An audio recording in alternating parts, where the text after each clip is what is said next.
on top of everything, on top of like all this shit, the reason I do is just because I want to make music. That's all I want to do. Like, that's literally it. Just make music. Performing and everything is something I really love too, but that's number one. If I wasn't making music, it'd be none of the other stuff, you know? Welcome to Making Conversation with me, Grant Brydon, a podcast about music, creativity and careers. For this series, I've sat down with a range of artists and creative professionals in order to learn about how their unique experiences and perspectives can help us in our own creative and business practices. For this episode, I spoke to singer, guitarist and producer Omar Apollo. A first-generation Mexican-American, Omar grew up in South Haven, Indiana, and taught himself to play guitar and make beats on YouTube. He began to generate buzz online in 2017 with his soulful debut single, Ugotme, which blew up on streaming services. And he followed up with 2 independently released EPs, Stereo and Friends, in 2018 and 2019 consecutively. I sat down with Omar the day of a sold-out London show at Heaven in December to discuss his journey so far. What are your earliest musical memories in terms of music that you listened to or heard that you were like affected by? I'm trying to remember when I was like really young. I know like when I was older, like 18, but when I was really young, damn, I don't think I know. Yeah. What was it when you were 18 then? Oh, when I was 18, I was listening to that Ugotme album for the first time by the internet. And that's kind of what got me like started. Made me like fall in love with like all these different types of music. You were at McDonald's at the time, right? Yeah, that's when like I became like kind of obsessed with it.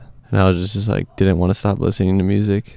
And that's when I first noticed. Because I read the story that you were first there. You were in McDonald's like crushing up boxes. Yeah, I was like 17. Yeah. That was the vibe then. Yeah.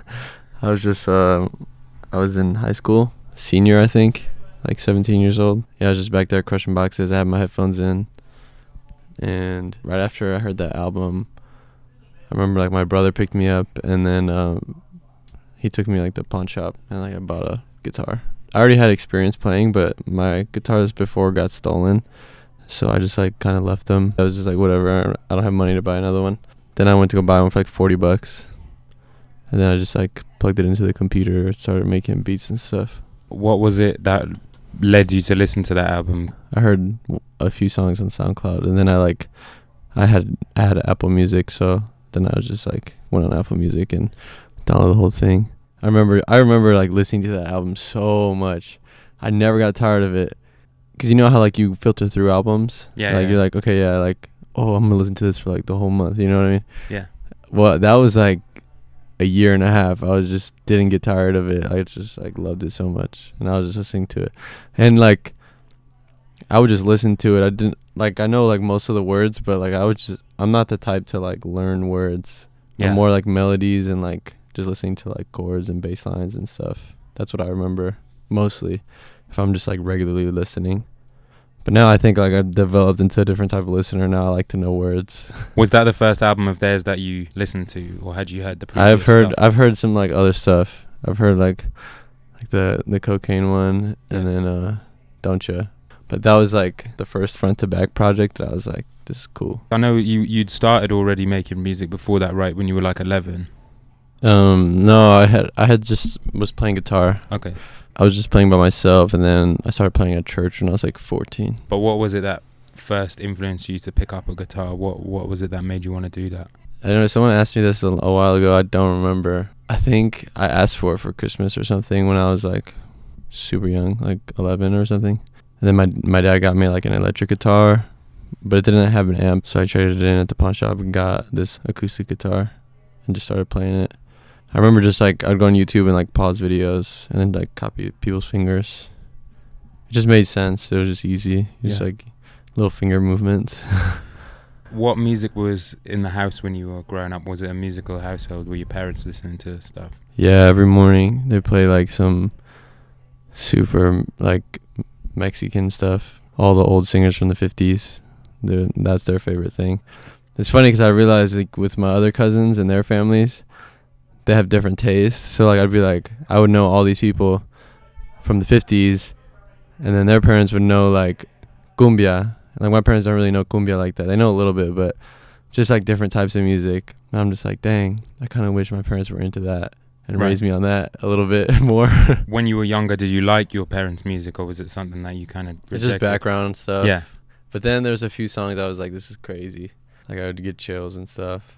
They liked a lot of young singers too. Do you remember what any of those songs were that gave you chills? Yeah, I think it was La Mochila Azul, the blue backpack. That one was crazy. And there's this other one that they do yodels. It's like a, fuck, how does it go? It's like a, and I remember hearing it for the first time, and I was like, what the heck? Because I never heard people yodel. And then a little kid yodeled, and that's when I was like, oh, this is crazy. If I find the video, you'd get chills. It's so pretty. It's so pretty. So even then, you were kind of like more interested in like the melodies and the sounds than sort of looking for never lyrics words. Yeah. That's where like me and my mom always had conflict. She was like, she always wanted the message of the song. Always like when she was listening to music, but the message. I was like, I don't care about the message. I was like, I like how it feels. I like how it made me feel. I would like listen to songs and know everything about it but the words. I didn't care. I just loved feeling like just like the music in general. You said you've become a different listener now. When did words start to become more important to you? Probably when I started writing. That's when like I was like, okay, let me start dissecting and like analyzing other songwriters.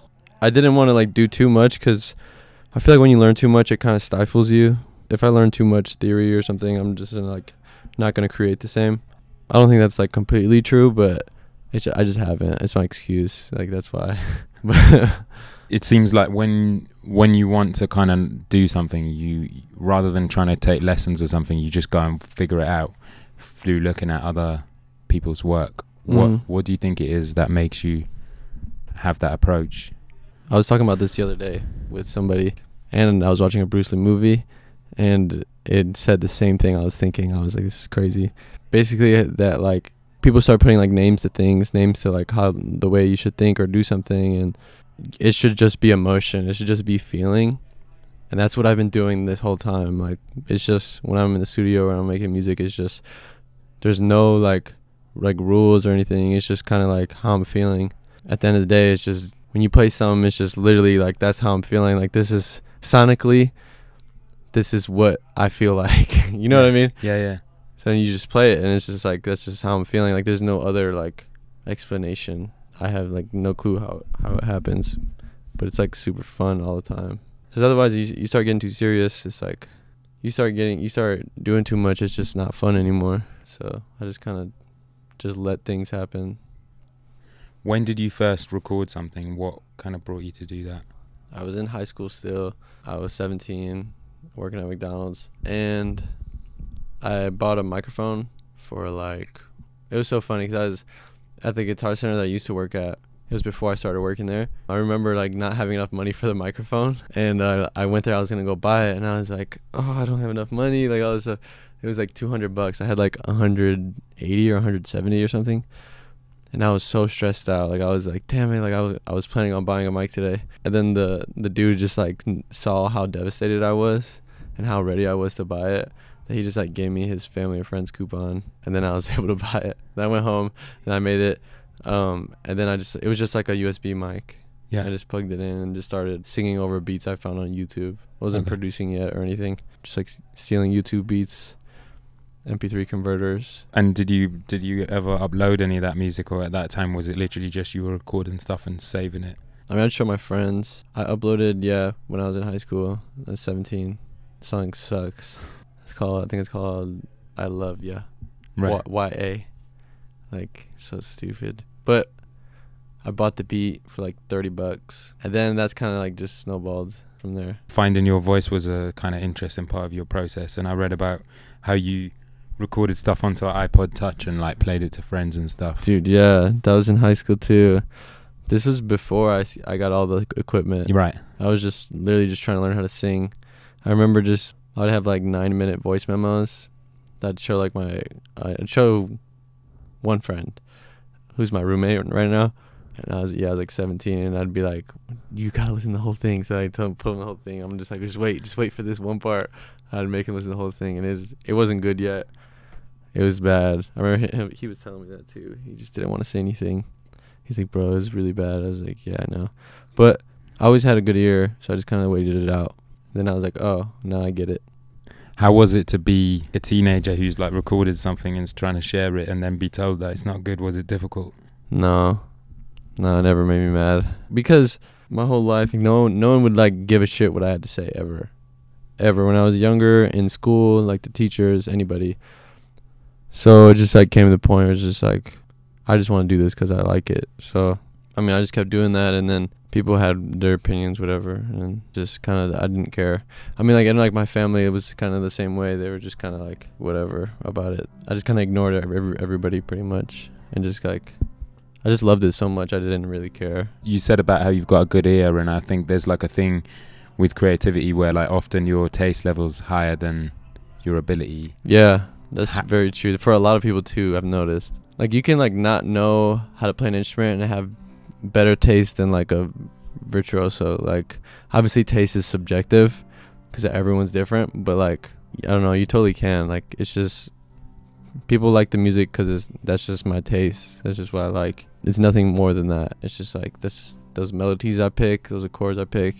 You like them, you don't, you know. Do you think you've reached a point now where your ability and taste level are matched, or do you think that you're still trying to reach something that you can't quite hit yet? I'm always feeling like that, like I can't quite reach it yet, but I definitely have the resources now to do exactly what I want, or even better than I would think. I mean, I'm not complaining anymore. Right. Yeah. I can figure it out. How did you get to that point to kind of close that gap?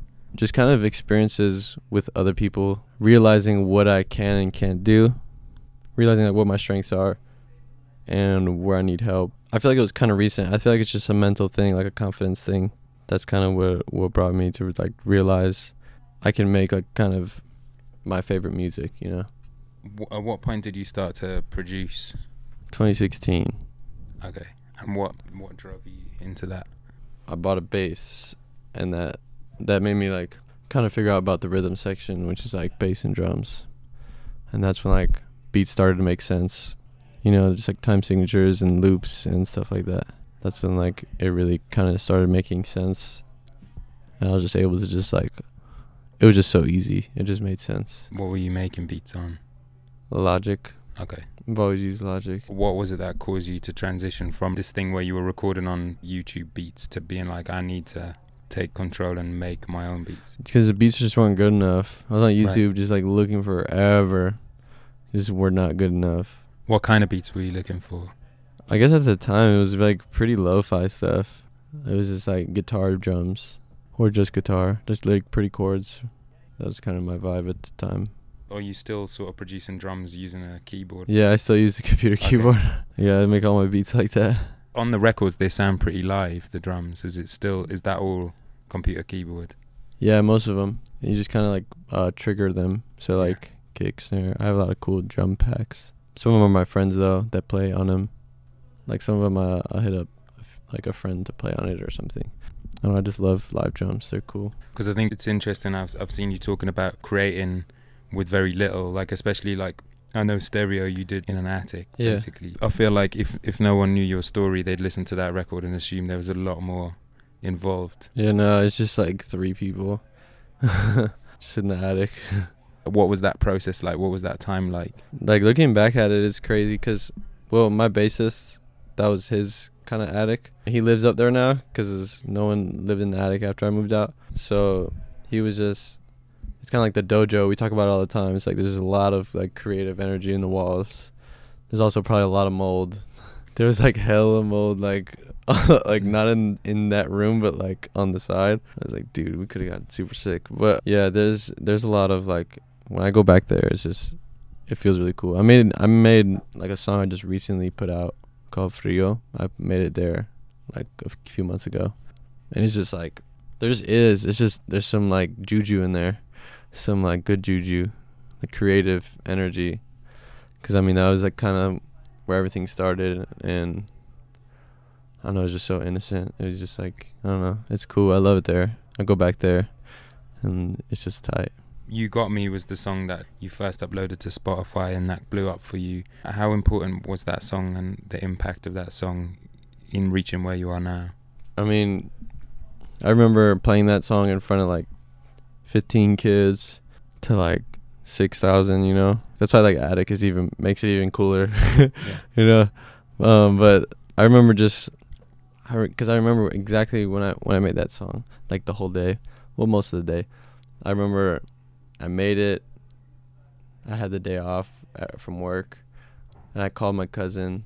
He lived down the street. I was like, "You have to come over. I just made this like really cool song." And he came over, and then I played it for him. He was just like, "This is insane! Like, this is coolest shit you ever made." I was like, "Thanks." And it was like before, like any of the music that was out. It was just "You Got Me." It was just one song. Like, Yeah. It was just that one. So I hadn't made any other music that's out right now.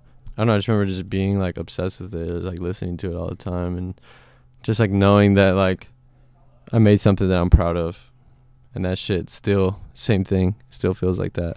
Yeah. So I think like the rest of my career is just kind of chasing that feeling again. So you obviously like uploaded it and it hit the Fresh Finds playlist, and then kind of became like a bit of an overnight success. But I wondered, because it was the first song, did that start a sort of pressure to follow up? No, not yet. The pressure didn't start yet, because like Spotify takes you like 3 months to pay you. So I was like still super broke. Yeah. So I didn't feel no pressure.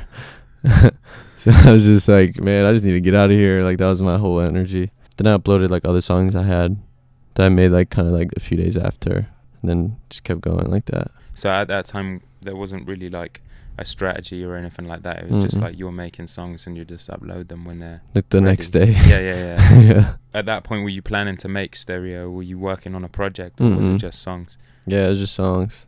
It was an interesting time. It was such an interesting time. So it was like, it's like a lot of stuff in my personal life was happening, and then just like being in the attic, like not making any money to making a lot of money. It's just weird. Yeah. Then like going on tour right after that, and then coming back to the attic. It was cool. But is it ever difficult, because you have these kind of highs and lows of like you're like out performing live and then you're back in the attic? Yeah, dude. Oh my gosh. So much shit happened in the attic, dude. That place is like needs to be preserved. That place is tight. I'm telling you. If you ever go, it's tight. But how do you navigate? How do you get used to those like highs and lows of like performing in front of crowds and then suddenly being back to like normality? Yeah, you definitely don't. Still, you don't get used to that.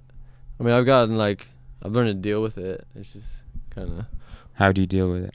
Just kind of like just friends, just having Right. your friends around and just like kind of make you feel normal again. But I mean, it's cool. It's not like a bad thing. Like it's not bad. It's just different. It's like, oh, this is something. You know what I mean? Like it's something that's happening.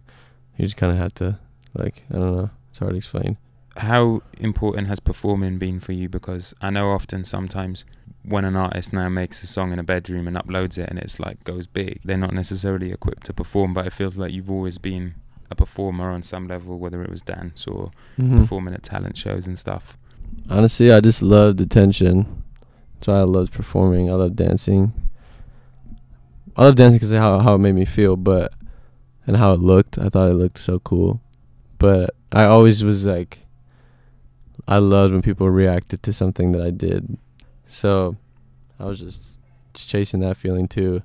And then I was like, once I realized that I can combine them, like, you know, the two worlds, like the dance thing and performing and the music thing, it was just like, it's a cool medium. Did you always enjoy performing live, or was there ever a pressure and sort of stress involved with that? I mean, at first, yeah, because we'd like gig and it'd be like a heavy metal event, and we'd just like play like slow songs. So I'd be like, man, they hate me. Then time they're like, we had some hecklers. We've had hecklers, man. We did the whole thing. We did the whole pack up, you know, your mom's car, drive 3 hours for a free show. Yeah, like we did all that shit. So it's like our first show was like in a basement and like 3 hours away, and that was so sick. Because all kids our age, I don't know, probably like 18, 19. Everyone was just like at a party trying to have a good time. They heard there was going to be like some kids performing. It was like 3 people performing. I was like the second to last one. And at that time, it was just kind of like rappers. So like no one really brought a band ever. It was just kind of like backing tracks. So I don't know, they took it really well. Some of them were singing the lyrics because of SoundCloud and stuff. They like knew some of the songs. that was like our first experience with the show.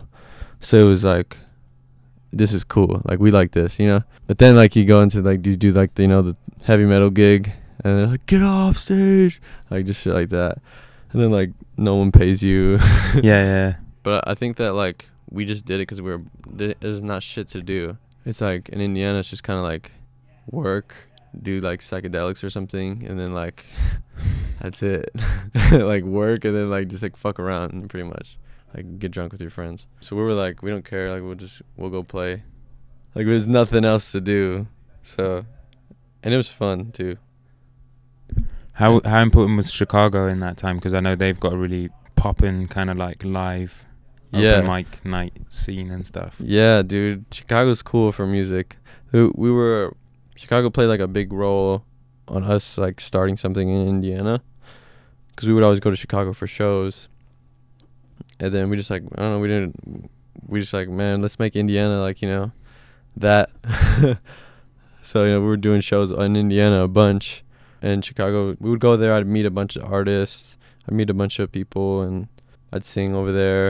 And it was cool, like open mics and stuff. That's like my first time performing by myself was at like an open mic in Chicago. It was cool. And then people would come up to me like, oh, you did really good. And then like I sing too. And then like, you know, it just kind of go like snowballs. I read something where you were saying the local artists and stuff that you'd meet, a lot of them you weren't able to sort of relate to because their process would be completely different to yours. Yeah. And then you saw this Frida Kahlo documentary, and that's something that you really related to. I wondered if you could talk about that. Yeah. So with the Frida Kahlo movie, when I saw it, first of all, I just love being represented. And I think it's super cool that like, you know, Mexican art and stuff. And how she had like her whole life and just art was just kind of a part of it. Like, it was just like this thing that she did. But she also had so much other stuff going on in her life, like her hurting her back and the accident, and her man's like, he was cheating, and like they were super in love. And then she was hooking up with girls too, and I thought like that was just so sick. I've always, since I was little, have seen like Frida Kahlo, like her art everywhere, and I never like really dove into her until like when I was 16 or something. Then I was just like, she's amazing. But I particularly was interested in the fact that it was to do with your creative process, right? And the fact that other people would be really sort of strict on how they were recording, and whereas you were a bit more free flowing with it. Yeah, exactly. All of the stuff you were saying about the way that you listen to music and the things that you take from it, it makes sense that the way that you make music is quite quick and feelings based. Is there any songs that you've had that you've done the other way where you've really like kept going back to it, kept trying to perfect it, and you've kind of like overdone it? Yeah, and I'm not gonna make that mistake again. Yeah, I'm gonna keep it like how I do it. Cause like the older I get, the more I realize that I just need to fine tune what I'm already doing. Like, just like sharpen the edges and not like switch up. Like, I hate it when I go into a session, which I don't do often, and someone's like, oh, what's this song about, or what's it gonna be about? I'm like, I don't fucking know. I don't know. I'm gonna just make like we ain't even got nothing yet. You know what I mean? So like that's like my biggest pet peeve in the studio, is like when people are trying to like foreshadow, like jump the gun or whatever. It's like, well, what do you want to write about today? It's like, we haven't made a beat. I don't know what we're feeling, like, you know, or what I'm feeling. I don't know. I just need to get that off my chest. So do the lyrics normally come last for you then in the creative process? They just come with it. Okay. Because so I'll just like start saying shit and then I'll start writing. It's just like, but I have to make the beat first. So do you do sessions often? With my friends, yeah. Like Yeah. Kenny Beats, then like my guitar player, Oscar, Manny, my bassist, and then probably like my friend Blake, and then that's pretty much it. How did the relationship with Kenny come about? He DM'd me like a long time ago. I didn't see it. He was just like, love you. And I didn't know like who he was, but I knew his music, but I didn't know that like I knew the Whoa Kenny thing, but I didn't know like who he was. And then my friend was like, Kenny Beats follows you. I'm like, for real? And then I seen the DM. I was like, hadn't replied in like a month. I was like, damn. So then I replied. I was like, love you too. We started like sending like pictures, and then he sent me a picture of him like smoking, it was funny because you know how he has a big ass bong.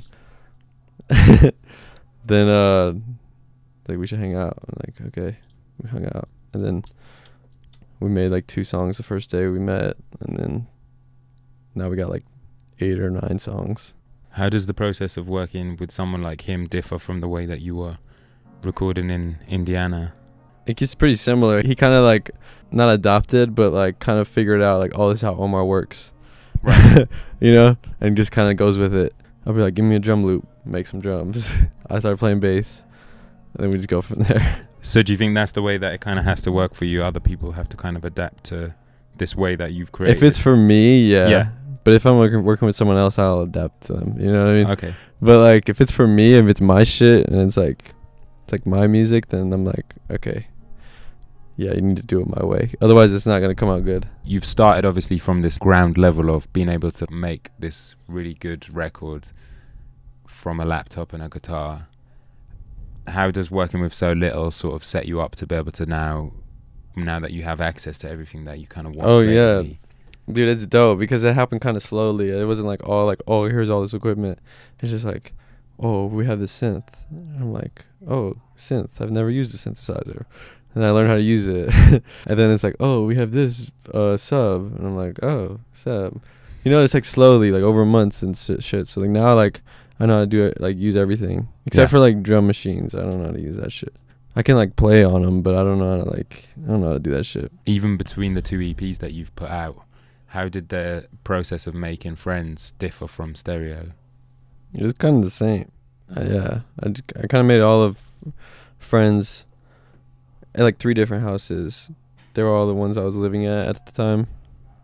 I think I made 1 song in the attic, then 1 song at this one girl's house I was staying at, and then 1 song at my friend's basement that I was staying at the time, and so, like probably like 1 in LA or something. But it's like the same process.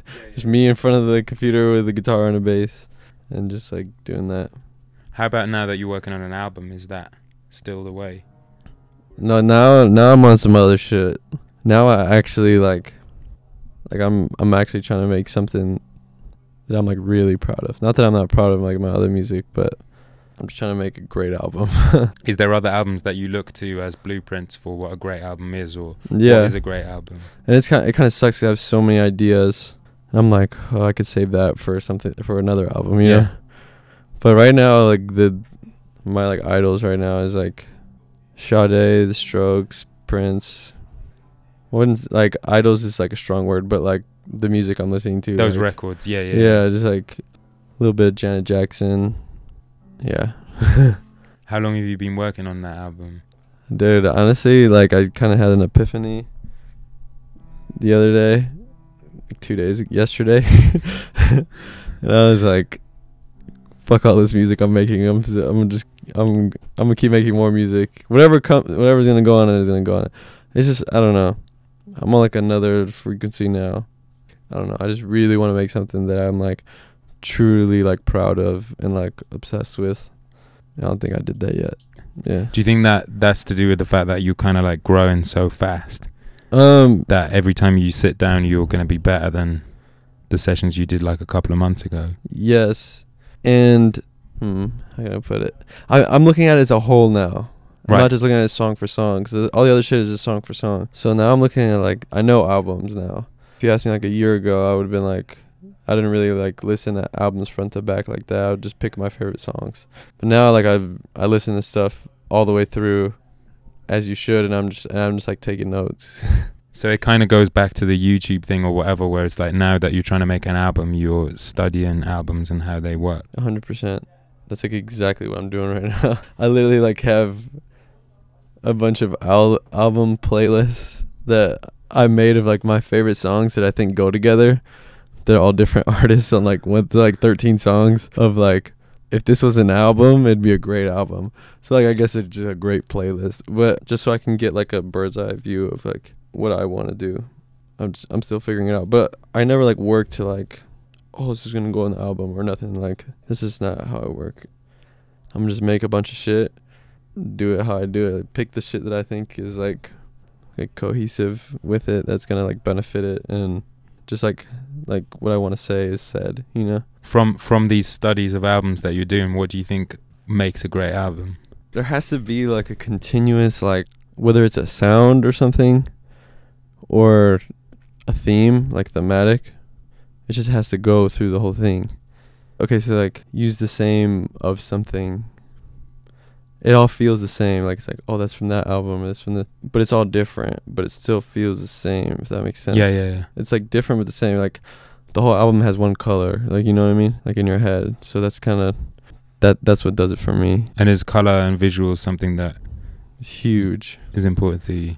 I was just like talking to my creative director, and he's like, what do you want like the cover art for like the next single to be? And I was like, this one has to have green, this one has to have blue. Like Right. it just has to, otherwise I just like will be very uncomfortable. And he's just like, even we even do it in the light, like the lighting guy, I'm like, okay, this one has to be purple with a little bit of blues and like a little red. Just like that type of shit. I just talked to the lighting guy about it. I was like, this one has to have greens. Every tone of green is fine. You don't have to like, you know, hide any other greens. It's so important. I didn't realize it until like kind of recently, but every song, like subconsciously, that I do in my head has a color to it. So like Right. if you ask me like, what color is this one, I'll be like, I'll tell you right away. So you have synesthesia. I thought it was like, it would be more intense if I had synesthesia. Like you see color. Maybe. I don't know, but definitely it has colors. I wondered what your relationship with genre is, because I noticed when researching, like every article lists off some genres that it associates you with, but no one can really pin you to a certain thing. Good. So I wondered if that's something that even matters to you, whether No. that's something you ever think about. No, I'd hate to be put in a little category. I mean, I love R&B and soul and funk and rock and you know, rap, everything, but I wouldn't want it to be like, oh, Omar's only funk, only Yeah. funk, can't do nothing else. But I don't know. I think the whole genre thing's stupid. No, it's not stupid. Labeling me as a genre is stupid. Like, yeah, genres are dope. Don't get me wrong. Like, if I Right. need to listen to jazz, I'm gonna listen to jazz. But it puts you in a box. That's Yeah. why I don't like it. Your influences that you talk about, they kind of like bridge the gap between like classic and contemporary. You'll talk about the internet, then you'll talk about Sly and the Family Stone or Mhm. whatever. Everything feels timeless that you're talking about, which then filters into your music.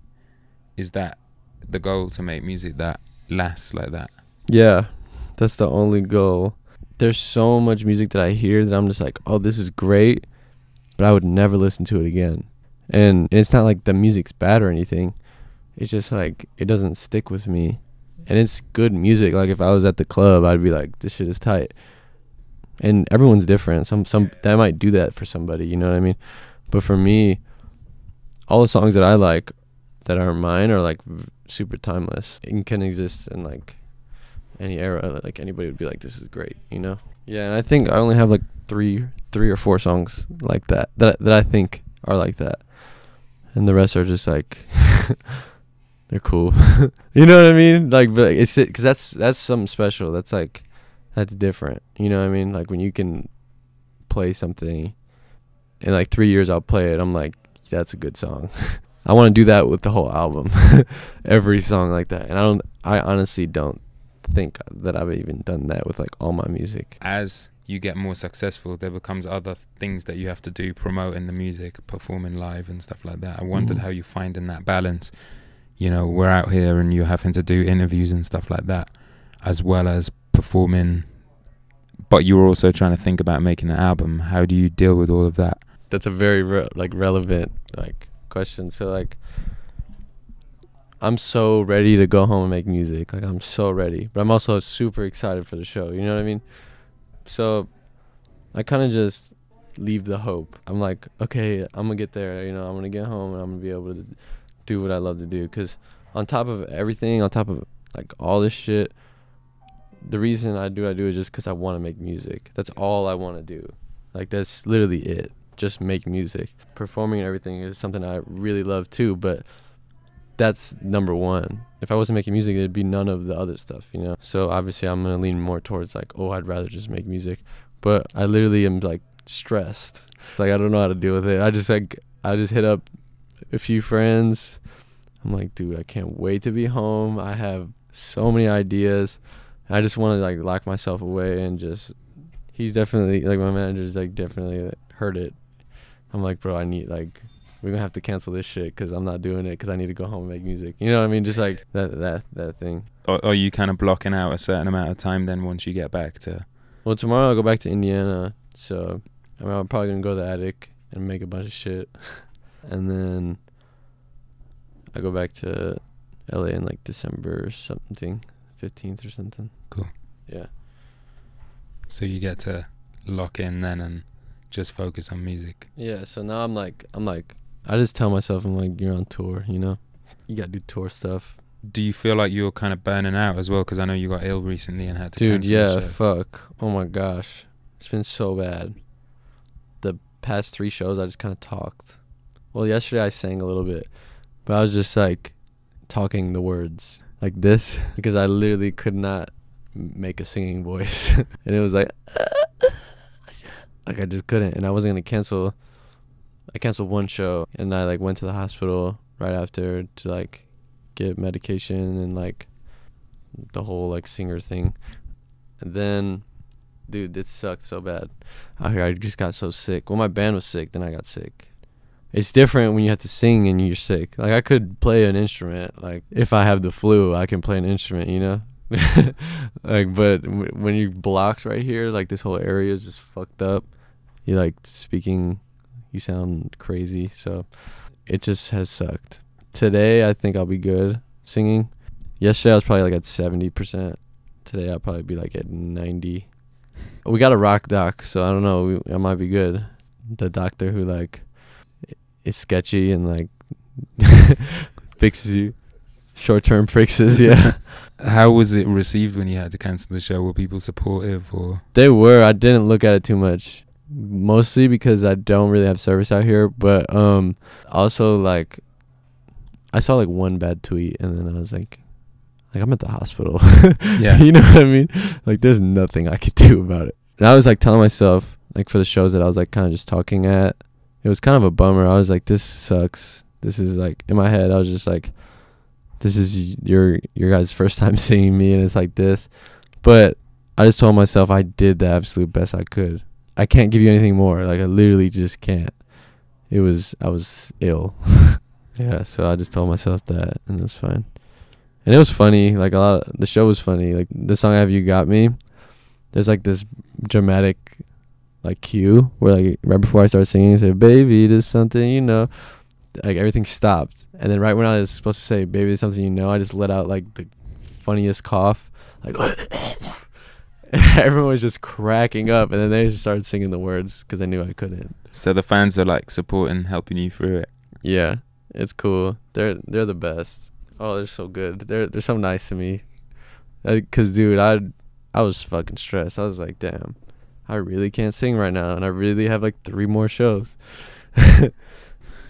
And so I just went up there and talked. Did some stand up. I don't even look at usually I look at like show performance videos just to like hear how we sounded that night, you know, or like when I know some parts were fire, I'm like, oh, this when we did this, it was crazy. But I didn't even look. I was just like, I probably sound terrible and it's embarrassing. Obviously you've remained independent through all this. I suppose there's probably labels interested in stuff, but you've stayed with AWOL. Yeah. What are the pros and cons, do you think, of being an independent artist? Well, obviously the biggest one is just like money. The biggest con. The biggest con, yeah. But I mean, I'm good. Don't get me wrong, I'm good. But like some people that I knew that kind of like signed early just like get tons of money. I'm just like, damn, that's cool. But I mean, I can do whatever I want whenever. I don't have to do anything. If I wanted to just throw it all away, I could. I don't owe anybody any money. You know what I mean? Yeah. Like it's just, I'm chilling. I could put out anything. I could make something and text my manager like, I want to put this out. He's like, okay, give me like 3 weeks. I was like, okay, that whole thing. And do you think the independence is important to you then? I mean, there's ways. Like I don't know. There's like ways where like, if you're smart about it, you can still, you know, be like the next step, or you know what I mean? Yeah. Like you can kind of just, you can sign, and it could be like dope if you do it the right way, like the right terms and everything. You know the business. You got your little lawyer, and you just kind of like, yeah, it could be cool. But for you, for now, it's independent. Yeah, I'm chilling right now. Yeah, right now I'm not signed. How does it feel now when kids from your hometown or maybe from other places are sending you their music and they're kind of on a similar wave or a similar path to what you were? It's cool. back? I love seeing that, because it makes me be like, because Indiana's cool, man. We got James Dean, Michael Jackson, Mark Cuban, Freddie Gibbs, me. Yeah. It's cool, dude. So like, good. Like, it makes me happy when I see that, like, kids sending me music in high school. I'm just like, you guys are awesome. I'd go to the shows. I've been to a few like local shows. Yeah, I'm a supporter, avid supporter. Super sick. What's been the most difficult thing that you've had to overcome so far in your career? I guess just not seeing like some of my friends as much, or family, but you get used to it. And like anxiety. Right. Yeah. What gives you the anxiety? I have so many triggers, like too many, like a ridiculous amount. But now I'm learning. I'm better.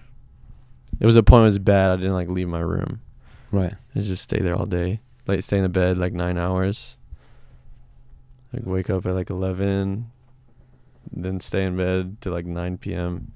Like that whole thing. It sucks. When was that? That was like right after this last tour. Yeah. And I would only talk to like 2 people a day. What helps you to overcome it? Just like meditating and stuff. Just like meditating and like friends and family. Just like talking about it. Yeah. What got you into meditation? How did you get started? Literally, I just was not leaving my room, and I was like, this has to change. And then I was just, my friend was like, you should meditate. I was like, okay, I got this app. Started just breathing. That's all I do is just breathe. It helps. What are you most proud of about what you've achieved so far in your career? There's a lot. I think the coolest, most recent one was the Seth Meyers thing. That's pretty recent. That's pretty crazy. It's like being on TV. Like, that's nuts. It's kind of like, yeah. It's always been a dream. I love talk shows. And lastly, what does success look like to you? Where do you want everything to go? I think success for me would just be like a mental space, like in like a state of mind. That would be success to me. Just kind of like successfully living comfortably. I don't know, just like being proud of my music, being proud of the people around me, and like, I don't know, just being a good person. Start going to like my nephew's games or something. Like, you know what I mean? Making time for people other than, you know, like doing stuff for like giving, you know? I think that's when I've become like a successful like human. But if we're talking like career and stuff, it'd probably be like, I don't know, I feel like I'm alright. I'm doing okay. I don't know. Honestly, I don't think that much about that ever. I'm not like, oh, this is what's gonna make me successful. Like, that's not a thought that really goes through my brain. Thank you for listening to Making Conversation with Grant Brydon, featuring Omar Apollo. If you like this episode, then please be sure to rate, comment, and subscribe wherever you're listening to podcasts. You can find Omar at Omar Apollo on socials and listen to his latest EP, Friends, on all streaming services. You can find me on social media at Grant Brydon. Thank you to Levi's House of Strauss, where this episode was recorded.